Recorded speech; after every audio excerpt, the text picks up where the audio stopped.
இன்னைக்கு நான் வந்து ஒரு ஸ்பெஷலான டிஷ் பண்ணேன். அது என்ன ஸ்பெஷல்னா, சட்னி, தக்காளி சட்னி. தக்காளி சட்னில என்ன ஸ்பெஷல்னு கேட்குறீங்களா? அதாவது சின்ன வயசுல வந்து நம்ம ஃபர்ஸ்ட்டு குக் பண்ண ஸ்டார்ட் பண்ணியிருப்போம்ல.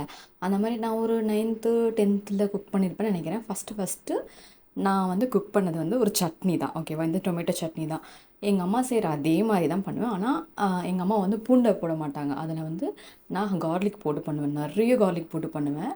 அத நான் பண்ணேன். அதேமாரி தண்ணியா பண்ண மாட்டேன். கட்டியா பண்ணுவேன். ஓகேவா? அதுதான் நான் ஃபர்ஸ்ட்டு ட்ரை பண்ணது. இத சாப்பிட்டுட்டு எங்க அப்பா ஒரே பாராட்டு மழை. "சூப்பரா இருக்கு அம்மு, சூப்பரா இருக்குன்னு" சொல்லிட்டு, அத வந்து அதுக்கப்புறம் கன்டினியூஸா அடிக்கடி எப்பயாச்சும் பண்ணுவேன். இப்போ இங்க வந்து ஒரு ரொம்ப நாளாச்சு அத பண்ணி.